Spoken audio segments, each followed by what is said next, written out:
साथियों नमस्कार। DMA India online YouTube channel में आपका हार्दिक स्वागत है। आज हम पर्सनैलिटी ऑफ द वीक की इस खास कड़ी में बातचीत करने जा रहे हैं नंदा राम टेके जी से। नंदा जी, आपका स्वागत है इस कार्यक्रम में।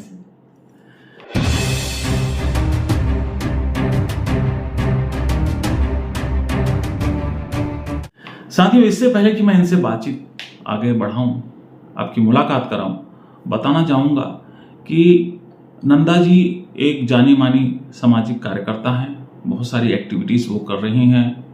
वो नाटक से भी जुड़ी हुई हैं, कला क्षेत्र से भी जुड़ी हुई हैं, वो गाना भी गाती हैं और बाबा साहब सावित्रीबाई फूले, महात्मा फूले, पेरियार के मिशन को जन जन तक पहुंचाने का वो प्रयास करती हैं। आज हम उनसे ही उनके बारे में जानने की कोशिश करेंगे। नंदा जी, आप कहाँ के रहने वाली हैं?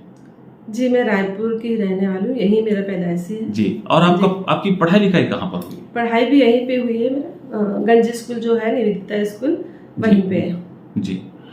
आप ये बताइए कि आप एक संस्था चलाती हैं, जिस संस्था की आप प्रमुख हैं, उस संस्था के बारे में बताइए और क्या एक्टिविटी करती है आपकी संस्था? जी, हमारा एक संगठन है उत्थान मंच करके।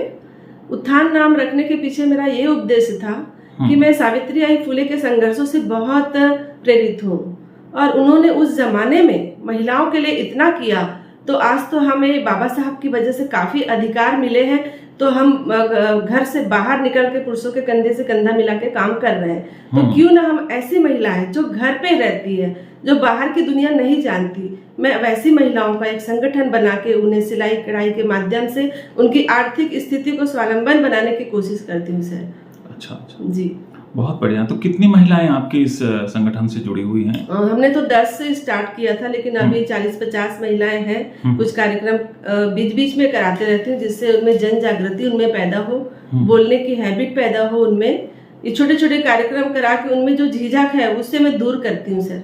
अच्छा, तो हमने सुना है कि आप नाटक और एप्टा से भी जुड़ी हुई हैं, तो इसके बारे में कुछ अपनी एक्टिविटीज के बारे में बताएं। कौन कौन से नाटक आपने खेला है, इसके बारे में? जी सर, बिल्कुल सही। मैं एप्टा से भी जुड़ी हूँ और हमने फांस नाटक किया था, बोल के लब आज़ाद है एक नाटक किया था, और जो काफ़ी नारी शोषण के खिलाफ जो आवाज़ उठाती है उस पर था फांस नाटक हमारा, और बोल के लब आज़ाद है। और इस तरीके से मैं गाने के क्षेत्र में भी रुचि रखती हूँ, तो मैं गीत वगैरह भी गाती हूँ। जी। क्या आपको कुछ याद है? अगर आपके स्मृति में हो तो मैं चाहूँगा कि बोल के लब आज़ाद हैं तेरे, इसके कोई डायलॉग्स आप बता दें, बोल के बताएं। अगर आपको याद हो तो, नहीं याद हो तो कोई दिक्कत नहीं। जी जी, काफ़ी समय हो गया। अच्छा, याद नहीं है, चलिए कोई बात नहीं। तो बताना चाहूँगी, हम 12 अप्रैल को पिछले 20-22 साल से बौद्ध महिला सम्मेलन का आयोजन करते हैं शहीद स्मारक भवन में। और मैं लगातार, जब से कार्यक्रम स्टार्ट हुआ तब से लगातार मैं अभी तक वहां पे कार्यक्रम देते आई हूँ। एक भी साल गैप नहीं हुआ। एक बार ऐसा वाकया हुआ था कि एक दिन पहले मेरे बड़े भाई की डेट हुई थी और मेरी पूरा नाटक का रिहर्सल हो चुका था, फिर भी मैंने उस नाटक को, किरदार को बखूबी निभाया। अच्छा जी। तो ये तो जानकारी में है मेरे कि एक बड़ा कार्यक्रम हर साल होता है शहीद स्मारक भवन में, बौद्ध महिलाओं को लेकर के। बहुत सारी जो महिलाएं हैं बहुत अच्छा काम करती हैं, उनको आप लोग प्रोत्साहित भी करते हैं। जी जी। और ये जान करके बड़ी खुशी हुई कि आप भी उसमें एक हैं जो कि इस कार्यक्रम को ऑर्गेनाइज आप करते हैं। जी, मैं उस सिलसिले को बरकरार रखी अभी तक। तो इस जो संगठन है, कौन से संगठन से ये कार्यक्रम किया जाता है? ये भारतीय बौद्ध महिला जो है, सिटी के लेवल पे जितने भी हमारे बौद्ध महिला हैं वो सब मिलके कार्यक्रम को अरेंज करते हैं। जी, ठीक है। तो क्या क्या कार्यक्रम इसमें होता है? और मैं इसमें खास तौर पे रमाई के जो किरदार है उनको चरितार्थ करती हूँ, और सावित्रीबाई फूले के बारे में भी मैंने नाटक वगैरह किया है हमेशा। और मैं चाहती हूँ जिस दुख को उन्होंने झेला है वो मैं लोगों के सामने लाऊं कि क्या किस पीड़ा से उन्होंने गुजरा है। सावित्रीबाई फूले और हमारी रमाई हमारी प्रेरणा है। आज रमाई की वजह से ही हम बाबा साहब को पाए हैं और उन्होंने वो इतना बड़ा संविधान लिखा है और हम महिलाओं को इतने सारे अधिकार प्राप्त हैं। मतलब आप ये कहना चाहते हैं कि बाबा साहब को बाबा साहब बनाने में एक बड़ा योगदान जो है रमाई का है। जी। और उस योगदान को हम लोग को याद रखना चाहिए, याद करना चाहिए और प्रेरणा भी लेना चाहिए, मैं समझता हूँ, ताकि ऐसे और बाबा साहब, ऐसे और रामाई, ऐसे और सावित्रीबाई फुले जो है वो जन्म ले, पैदा हो, बने। तो अभी और क्या क्या एक्टिविटीज है, कुछ अपने बारे में सर? सोशल एक्टिविटी तो मेरी शुरू से रही है। मैं जब पढ़ती थी 11वीं 12वीं, सन 87-88 की बात है। उस समय रामनगर मेरा पैदाश एरिया है, रायपुर का। काफी वहाँ झुग्गी बस्तियां हैं। तो उस समय हमने एक सामाजिक सेवा संस्था करके एक संगठन बनाए थे। कुछ लड़के कुछ लड़कियां मिलके हमने वो संगठन चालू किया था और उसमें हम इंग्लिश कोचिंग करवाते थे। तो ये उस जमाने से चला आ रहा है मेरे अंदर कि हम कैसे लोगों को शिक्षित करें। मेन है शिक्षा ही हर मंजिल की दरवाजा वहीं से खुलता है। शिक्षा को ही मैं ज्यादा महत्व देती हूँ कि हर इंसान यदि शिक्षा पाले तो उसके लिए कोई भी काम मुश्किल नहीं जी। तो अभी क्या लक्ष्य है आपका? क्या आप ऐसा कुछ प्लान है, आगे क्या करना चाहते हैं? जी, आगे भी मेरा है कि मैं महिलाओं के लिए काम करूं, ताकि ऐसी महिलाएं, हम देखते हैं कि बाहरी तौर पे महिला अच्छी लगती है लेकिन अंदरूनी तौर पे देखें तो काफी संघर्षरत रहता है उनका जीवन। तो ऐसी महिलाएं कम से कम अपना जो अत्याचार हो रहा है उसके खिलाफ आवाज उठा सके। तो मैं ऐसी महिलाओं के लिए काम करना चाहूंगी। और एक वाकया ये भी बताना चाहूंगी सर, रायपुर का जो अंबेडकर हॉस्पिटल है, इसका नामकरण का कुछ विवाद हुआ था बहुत साल पहले। तो इसमें मेरी बेटी 2 महीने की थी और हमने उस नामकरण के लिए जेल भरो आंदोलन में मैं खुद गई, अरेस्ट हुई। 12 बजे रात को 2 बजे हम छूटे थे। तो इस तरीके से हम संघर्ष करते रहते हैं सर।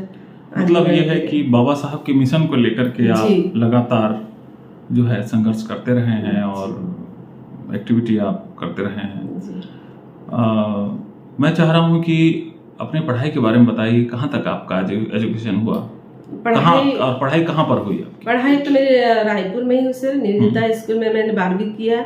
उसके बाद कॉलेज मैंने दुर्गा कॉलेज से किया। दुर्गा कॉलेज में BA MA करने के बाद मेरी मैरिज हो गई। उसके बाद मैंने पैरामेडिकल कोर्स भी किया। अच्छा। और मैं जनता कॉलोनी से जिला हॉस्पिटल, जब एम्स की जगह पे था तो मैं साइकिल से जाती थी। और LLB में मैंने एडमिशन लिया था और मैंने 5 साल अपना खुद का हॉस्पिटल भी चलाया है, जो धर्मार्थ हॉस्पिटल के नाम से था। मात्र 10 रुपए में मैं इलाज करती थी उस समय, प्राथमिक उपचार। तो इस तरीके से मेरा संघर्ष काफी मोड़ लेते हुए रहा है जी। नहीं, बहुत अच्छा है, लग रहा है आपसे बातचीत करते हुए कि आप में काफी एक्टिविटी करने की और लोगों के परमार्थ जी, लोगों के फायदे के लिए आप लगातार सक्रिय रह करके काम करती है। और हमारी ये शुभकामनाएं आपके साथ हमेशा रहेगी कि आप इस तरह से और भी काम करती रहें और लोगों को प्रेरित करते रहें। जी सर, अभी फिलहाल वर्तमान में प्रयास एक कोशिश की सदस्य हूँ और उसके माध्यम से भी हमने बहुत सारे स्वास्थ्य शिविर का आयोजन किया और लोगों को स्वास्थ्य से लाभ दिलवाए हैं। और स्वच्छता अभियान, नशा मुक्ति अभियान काफी सारे उनके किए हैं। और रायपुर की एक जानी मानी संस्था है आवाम हिंद, जो 26 वर्षों से लगातार गरीबों के लिए कुछ न कुछ काम करते रहती है, उसमें भी मैं सदस्य हूँ। और बताना चाहूंगी कि लगातार आज वो संस्था 1090 दिन हो चुका है, लगातार भोजन वितरण कर रहे हैं। और जब कोरोना काल था, जब कोई जाना पसंद नहीं करता था, उस समय मैं घर से निकल के लगातार 100 दिन तक उनके साथ भोजन वितरण में मैं हाथ बटाई थी सर। कहाँ पर ये भोजन वितरण होता है? ये पहले तो बस्तियों में होता था, अभी ये चल रहा है DK हॉस्पिटल, इसमें DKS हॉस्पिटल के सामने में। हाँ जी, लगातार भोजन वितरण ये निःशुल्क है? निःशुल्क। अच्छा। वहाँ के संस्थापक मोहम्मद सज्जान खान मैं अपनी प्रेरणा मानती हूँ कि उन्होंने इस तरीके से हमेशा, चाहे कुछ भी हो, चाहे छुट्टियों के दिन अक्सर वो निकलते हैं और लोगों को, जब दुकानें बंद रहती है, मेडिकल बंद रहता है, तो दवाइयाँ उपलब्ध कराते हैं। तो मैं उन्हें अपना आदर्श मानती हूँ और उनको, उनके साथ ही उनके जैसा ही काम करने की मैं भी इच्छुक हूँ। तो आगे भी मेरा यही रहेगा सर कि मैं हमारे जो जरूरतमंद लोगों के लिए मैं कुछ कर पाऊँ, तो मैं बहुत अपने आप को खुशकिस्मत समझूंगी। बहुत बढ़िया, बहुत अच्छा लगा आपसे बातचीत करके। बहुत बहुत धन्यवाद नंदा जी, आपने समय निकाला हमारे साथ हमारे इस चैनल में बातचीत करने के लिए। और साथियों, धन्यवाद आपका भी, आपने इस वीडियो को ध्यान से देखा। बस आपसे गुजारिश है कि इस वीडियो को ज़्यादा से ज़्यादा शेयर कीजिए, लाइक कीजिए, कमेंट्स कीजिए, और चैनल को सब्सक्राइब नहीं किए हैं तो चैनल को सब्सक्राइब जरूर कीजिए। अगली बार, अगले हफ्ते रविवार को हम फिर किसी खास पर्सनैलिटी को लेकर, पर्सनैलिटी ऑफ द वीक की खास कड़ी में आपके सामने फिर से रूबरू होंगे। तब तक के लिए बहुत बहुत धन्यवाद। नमस्कार। नंदा जी, आपका भी नमस्कार। नमस्कार।